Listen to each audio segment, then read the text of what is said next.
What's going on, everybody? Gar Hoover here. Today we're going to be going through my track Oxygen, which I made on the PO-33. Oxygen is a Vaporwave track. I actually released it yesterday and there was such a high demand for a tutorial. I am just going to get started on making it right now. It's a really fun track. The samples are pretty simple, but if you want to download them, you can get them in the description below. If you have yet to hear the track, please check it out up here. And with that being said, let's get started looking at this track. Okay, so let's get started by looking at the samples. I've got this bass sound from FM8, piano with a lot of reverb, electric piano from FM8, just a regular piano that I threw a whole bunch of reverb on. This kind of detuned synth, so a swell to it, similar to the chords. And then I've got my sub bass, which you aren't going to really hear unless you have headphones that low, but up here you can probably hear it. And then you have my chords. So these are the original tone of the chords, but they're all chopped up with how the PO-33 takes a longer sample. It'll always chop it up and try and assign it across all the drums. And that's what I actually used for the chorus. And then I decided to pitch them down. Since I knew I was working with some Vaporwave, I wanted to pitch it down and give it that kind of wavier tone. And that down-sampled feel really lends to the genre well. And so I just have them ringing out for as long as I need them to. And then we have our drums, which are kind of like Linn drum sounding, perfect for Vaporwave. And then I have a just white noise, and I made a choke for it, so I can stop the white noise whenever I want, and a duplicate of the drum kit. And that's going to do it for the samples. Alright, so let's take a listen to the intro.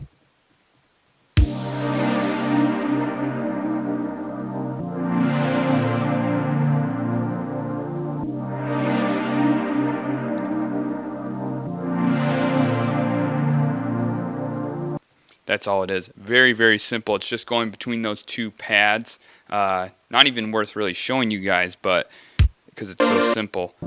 We're just on one, initiating the first chord, and then for the second pattern, which is on pattern 2, we're initiating the second chord. And it's just letting it ring out as long as possible until it's triggered, until that first chord is triggered again on either 16 or 1. So as you notice, I actually started my pattern on 16 because I had an additional section. I just wanted some intrigue for the intro. So what I did was I added that white noise that just rings out until the very end. Kind of fades into this second pattern. But as you can hear, this is actually a choke.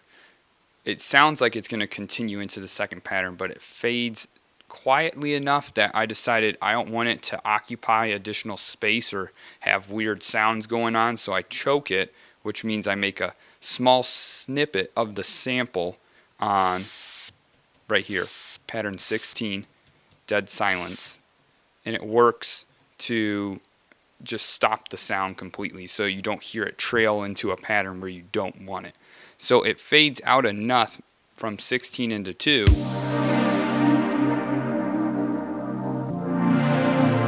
where you don't even notice that it's not tailing into that next pattern. It's quiet enough that you can get away with it. We also hear that there's the kick sample going on, just the clean kick. And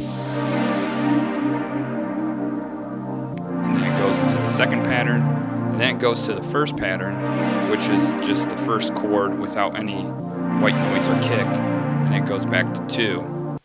And that's going to do it for this intro. And now we're going to take a look at the verse next. Alright, so now let's take a look at the verse.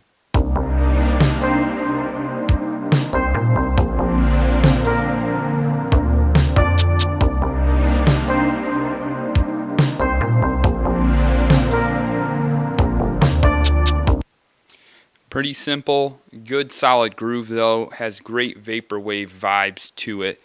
I don't really need to look at the chord, that pad in the background. It's the same exact thing as the intro, just triggered on one every single time, alternating between the two chords. Let's start by looking at the drums, because the drums come in and they kind of help add that nice groove to it. Very simple though. So we've got the kick on one without a layered hi-hat. You all know I like to layer my hi-hats on top of my other samples, and I'll add energy later on, but right now it's just the clean kick. And that's on 1 and 11. And then we add one on 14.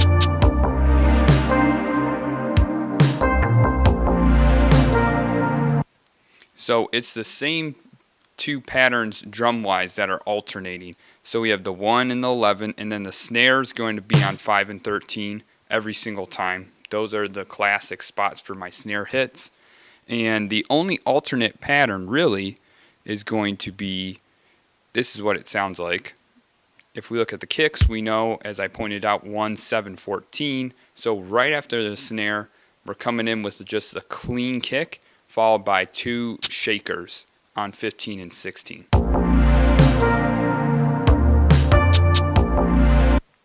And that's just classic kind of vaporwave 80s vibes.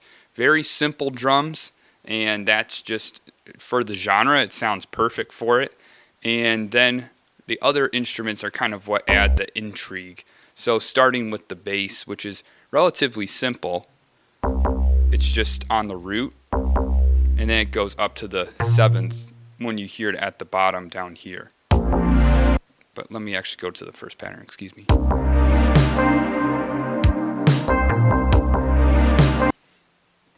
So we have the double hit, and then it goes down to the 11 for the second pattern. And with the kicks we have, so it goes to the 11, which is actually the 3rd and the 5th of that chord. So it's staying within its chord, and it's emphasizing different notes within it, adding some color to the just simple 2-chord vamp that we have going on. But as you all have heard, there's an alternate second pattern, which is on pattern number 5. So it's pretty similar.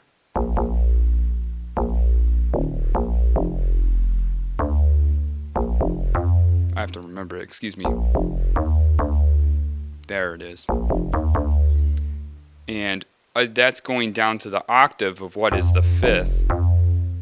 If you look at it and we listen to it.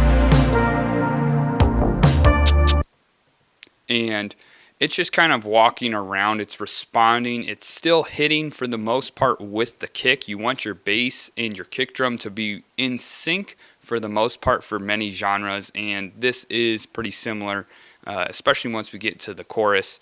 You'll hear the sub and the kick hitting at the same times for the most part. And then, as you can also hear, there's another sound going on, and that's the electric piano kind of tone. And let's start with the first pattern.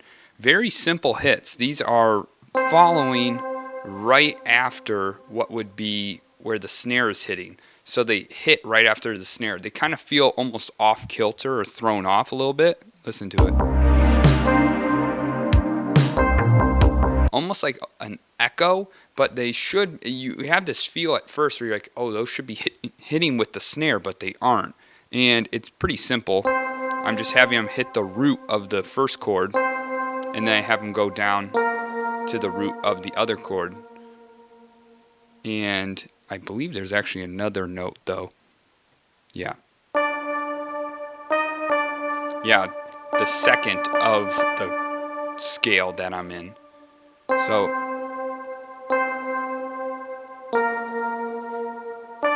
that's all it is. That's all the groove is. Very simple, but it lends to the overall vibe really well. So let's listen to that.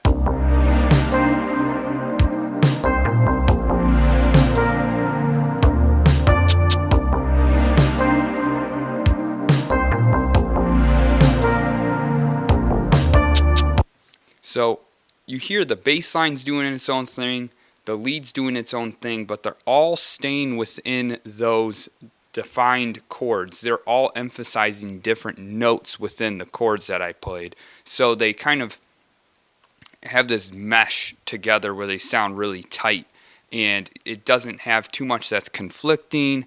It kind of has that laid back feel where you can zone out and listen to it, and it's not going to stand out too much, but the tone of the piano and the bass are really what kind of catch your attention.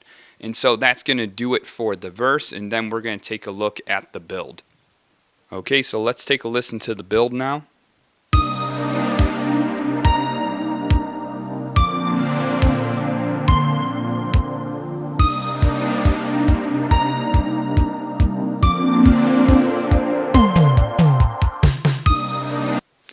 So that's all it is. It's a very soft build. If you've listened to any of my other tracks that have builds, generally there's some type of trappy snare and I'm increasing the pitch a lot and you can feel a lot of tension. This one, because I knew I was doing Vaporwave and I honestly had no idea where I was headed with my chorus, I wanted it to still stay pretty chill. But I still wanted there to be some form of build. And as you can hear, the chords are still rocking in the background. Excuse me, wrong chord button. The lower pitch chords, they're still doing their thing. But on the final pattern, listen. You can kind of hear it swelling in a way. It's kind of rising up more than it normally would. And what I'm doing is actually recording in a high pass sweep of the chord itself. And so how you do that is you click the effects button and you make sure you're on filter. And what you're going to do is hit play, and then you're going to hold down right, just for the sake of intensity. You can hear how obnoxious that sweep was. Usually you want to do it a little more subtly, but it helps lend to an increased energy that's coming with the build without it being too obnoxious. Like usually you have some kind of high pitch thing that is increasing in pitch along the way, like a riser, but this is just a sweep of the filter. And obviously resonance helps, which you adjust with the opposite knob while you're adjusting the filter and sweeping it.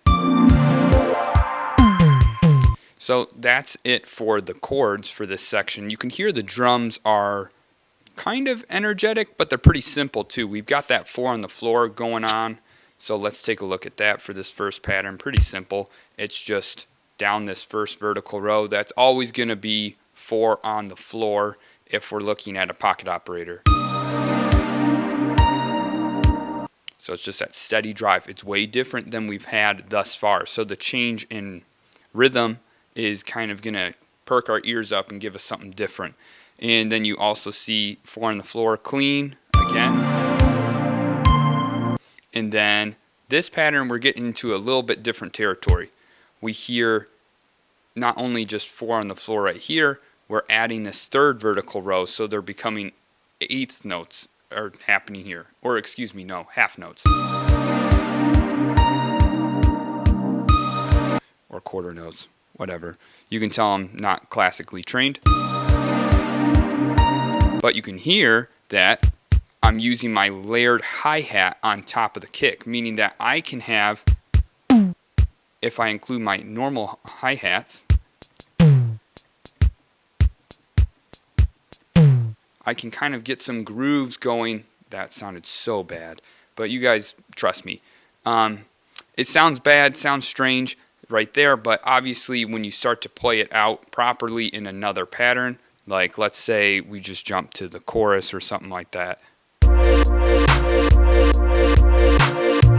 you can hear there the kick and the hi-hat are layered, and it sounds like the hi-hat is on almost its own track with its own level of presence taking place. So you have this going on for the third pattern in the build, and then we've got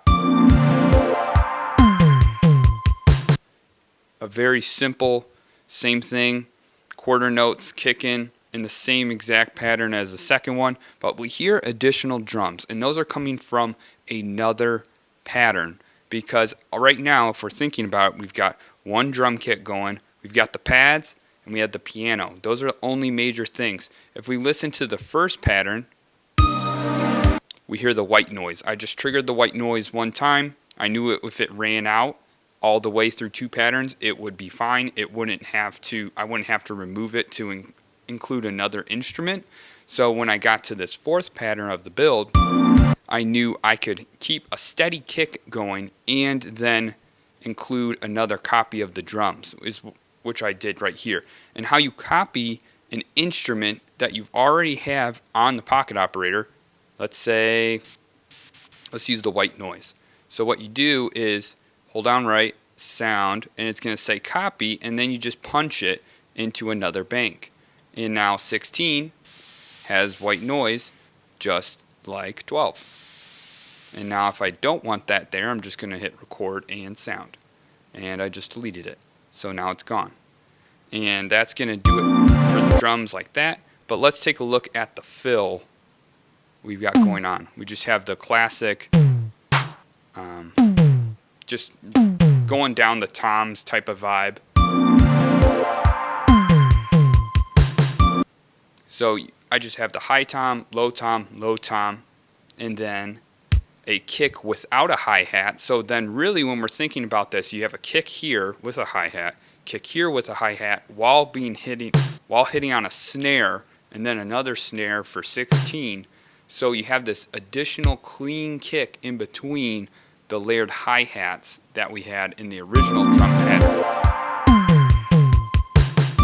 So it kind of adds that additional energy, but once again, this is a pretty chill build if we're being honest. The final thing that we have yet to look at is the piano, which is once again very simple. I have it hitting on the 1 and the 9 for the most part for just the melody that's going on.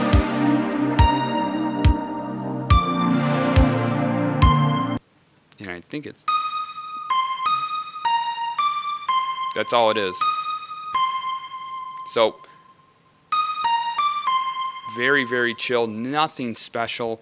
It's supposed to be a chill build. As I said, it's a change of pace in tone and from what we heard thus far, and kind of has an additional brightness. It adds a little bit more energy than what we heard in the verses, and it leads perfectly into the chorus, which we're going to take a look at next. Time for the chorus. Let's just listen to the first half of it, and then we'll listen to the outro in the second piece.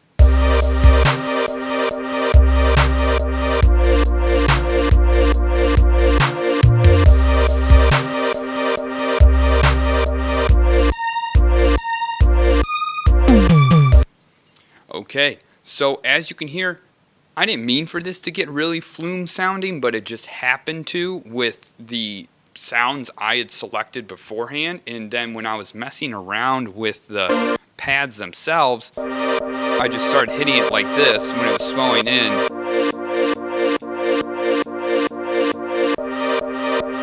Really extremely simple for these chords. See, it's just vertical row, first vertical row, third vertical row, just hitting straight on those quarter notes.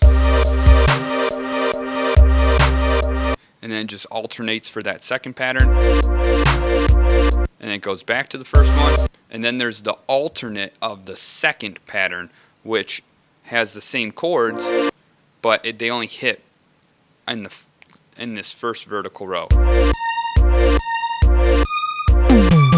So that's all that's really happening with this first pattern. This first section of the chorus.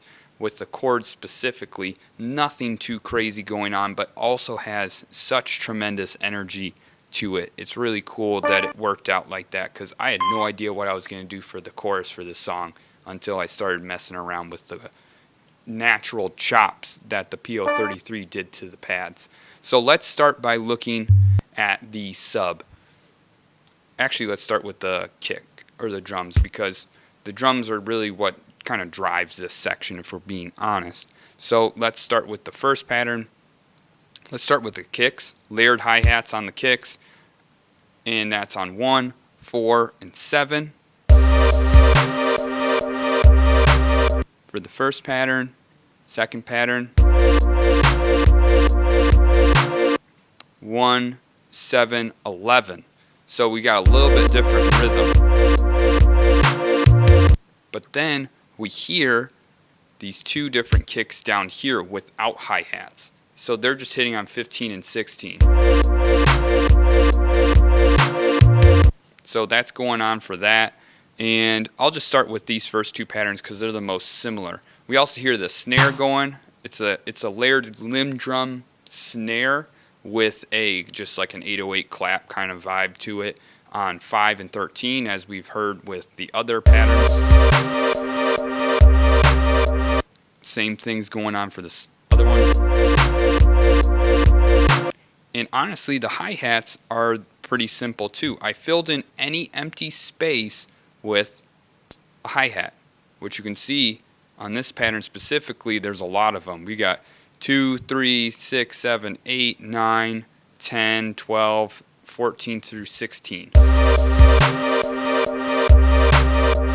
Very, very simple. I'm not trying to re-trigger them or anything. I actually re-trigger one on the second pattern right here, just to switch it up. I put one right before the snare hit. I hit re-trigger. So what you do is you hold down the note until you hear it click and it says copy, but instead of copying it, we're going to hit BPM and it's going to say TR, which is trigger. So, or re-trigger if you want to say it like that. And we can make it up to, let's do 8. 8's just really obnoxious, but it shows you how it changes the sound. Actually sounds okay because we're at only 70 BPM. But I did it only on 2 just to kind of add some shuffle right before the snare.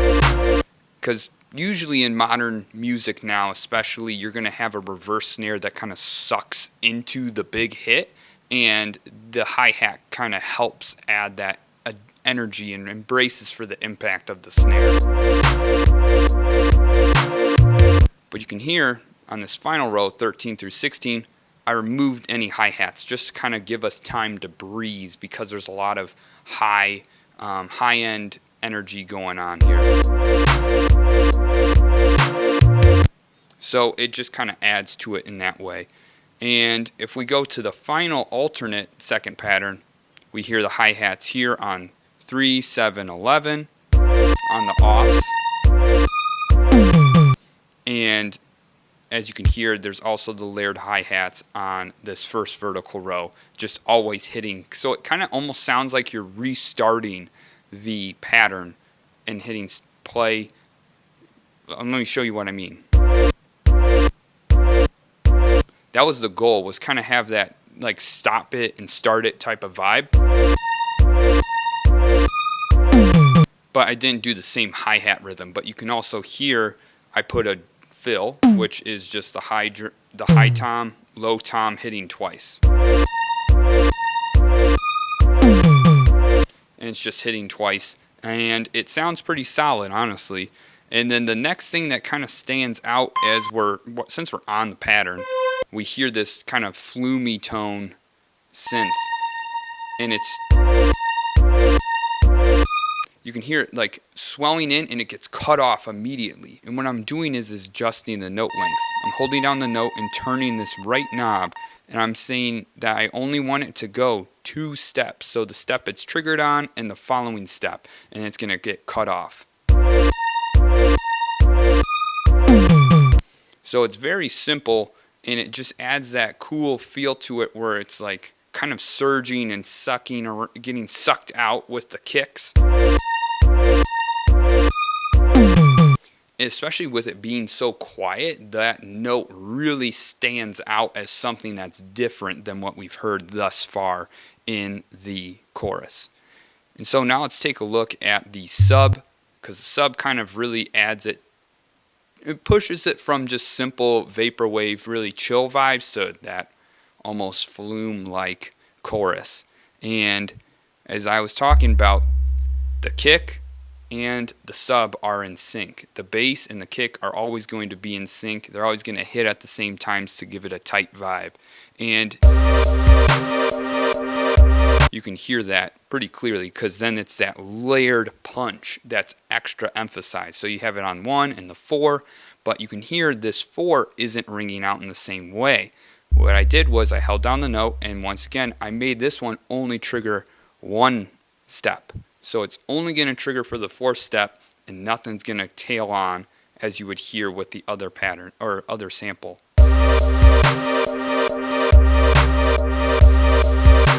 So you kind of have that tight vibe where it gets cut off by the snare, and it kind of gives the snare additional authority, and it stands out a bit more when it hits. But then you can hear a little alternation with the sub in the second half of the patterns especially. You heard it kind of ring out differently. It gets cut off, and then the second one kind of rings out, and you'll see similar stuff going on here with the second pattern. So it rings out for the first section where it's hitting, and it continues on until this 11th step, and then this one's only being triggered 2 steps and then getting cut off at the 13. So hold it down and then twist it till it says 2, and now it's going to trigger only these 2. And that cutoff and that silence from the bass allows these other hits, these octave hits, coming down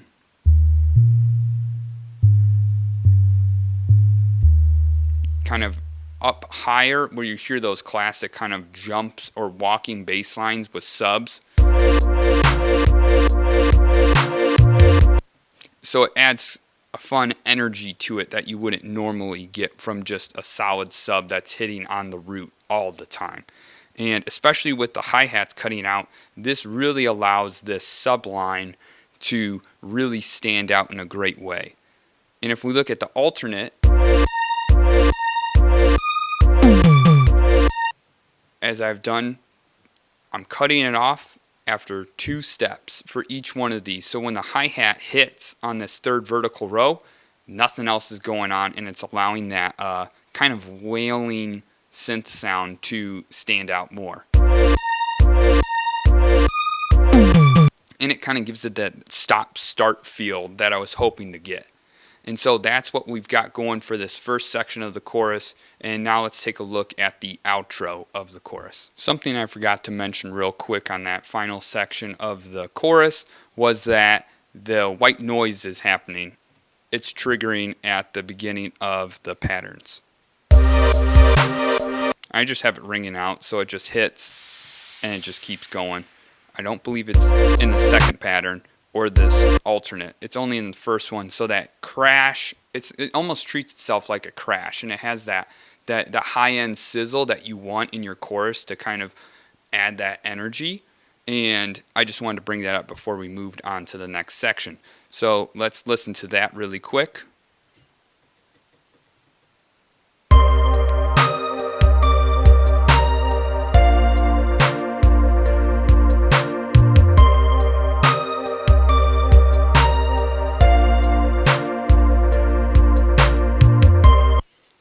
Alright, so you can hear this section has some similarities to the chorus, but some vast differences. It's very much a transitional piece so that you don't go from the super high energy of the chorus back into the verses where you just had that pad going for the intro.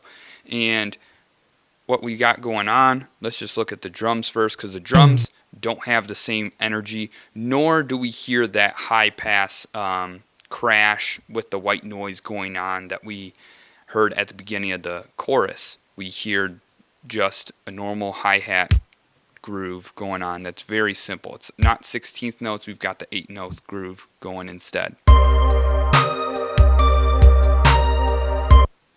So let's look at the kicks. We got our kick here on 1 and 11, but you can also hear there's an alternate kick taking place on 8 without a hi-hat, because we wanted to make sure that you could only have the hi-hats on this first vertical row and the third vertical row to have that 8 eighth note hi-hat groove going on. But you can hear those subs are still kicking at the same time as the kicks. And the hi-hat groove, pretty simple. It's filling in on any empty spaces on these vertical rows, which we see 3, 7, 9, and 15. But to add some intrigue, I added an additional one on 12, so it kind of adds that shuffle that you hear right before the snare hits, which, once again, 5 and 13, very, very simple. And so that's going on for this first section. And then for the second portion, pretty similar, except instead of the alternate kick on 8, we now have it on 7. So it's going to have the layered hi-hat kick instead of just the clean kick instead on 8. And you can also hear we've got that clean walk down kind of sub bass that's standing out just like we had in the first part of the chorus up here.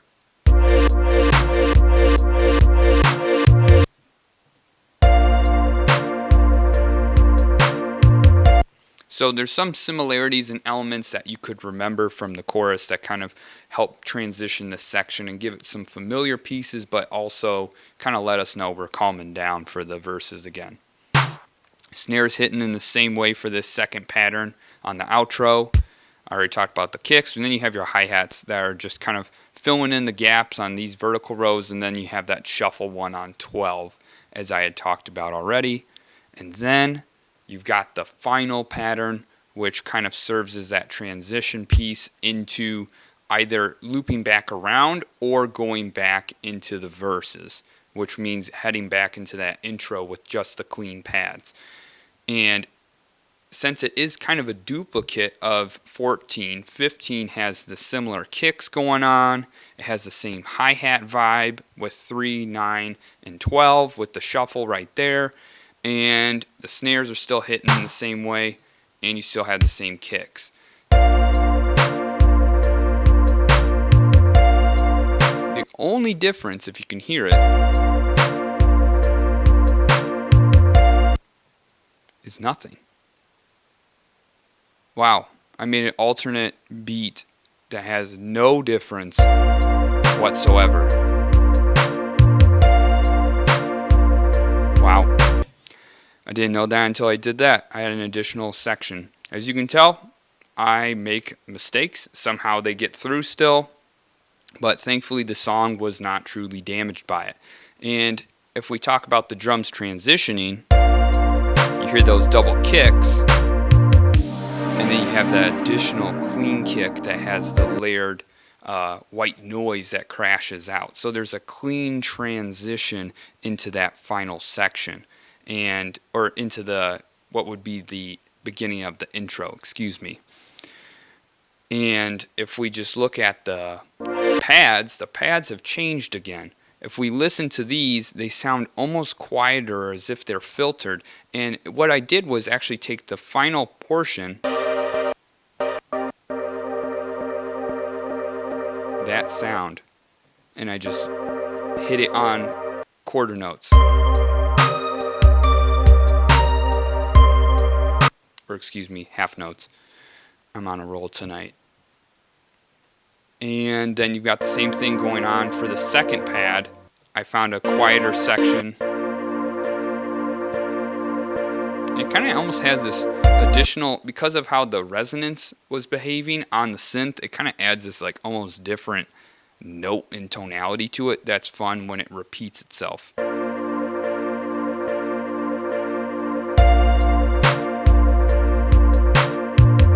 So it's got that cool vibe to it going on. And that's kind of it for those pads. They're very simple. I just have them ring out like that. And that's all that's really happening there. It's keeping it clean and fun. And then if we look to the sub's pretty chill. It's following along with the kicks as it's been doing. It's getting cut off. I only have it going 4 steps there, and then it's stopping with the snare, and then it's picking back up again and stringing out. And then we got getting cut off again, and then it's hitting open. But for this one, because we have that kind of walking bass kind of vibe going on again, I have it only going 2 steps, and then it's stopping on 13 so that that snare rings out again.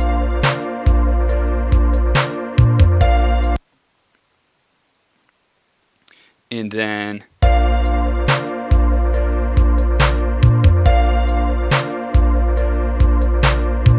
oh, I guess I did have a small difference, and that is that this bass rings out for this. So there's a slight alteration in the patterns. I could hear that now. So I guess I did have a purpose for it, though it's very, very subtle. You can hear it rings out all the way to the end until this walking bass. And for the second one too, I had to make sure that it is only going to ring out for this pattern, or else it will continue into the intro. And I don't want some random high pitch bass line ringing into the pad that is going to be super chill for the intro. So what you have to do is make sure to keep your notes contained within their pattern. So what I did was you hold down 16 and I bring it down to just 1.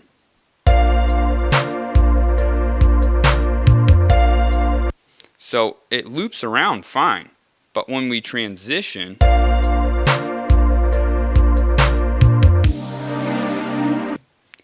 you don't hear it. And that's the key. You don't want to have it going on longer than you really want. And that's the issue, is if you have stuff that's tailing into other patterns, it can either take over what would be drum samples and the drums cut out, or it just sounds really dissonant because it's not supposed to carry on into the next section, and it just sounds super sloppy. So the other thing that we haven't covered in this section is just there's another piano line that's pretty simple, and it's just going down this first vertical row, and then it just rings out on the second pattern, giving it some space to breathe. And the same thing for this alternate. So when you hear it, it kind of has that lead line, and it kind of lets us know we're chilling out a lot more. We're allowing stuff to breathe, and not having the lead line go all the way till the very end of the pattern allows the transition into the intro to be a lot smoother, because we're slowly stripping away all of the high-end melodic material and allowing the pad to really shine instead, like that.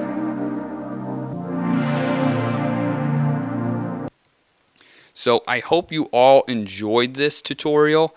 I had a lot of fun doing it. I'm sorry I stumbled through it so much. It's a little bit late at night for me right now, but I wanted to get this done for you guys. If you're interested in any of my other tutorials, please check them out here or my other pocket operator videos. As always, if you have any questions, leave them in the comments below, and I will see you guys in the next video. See ya.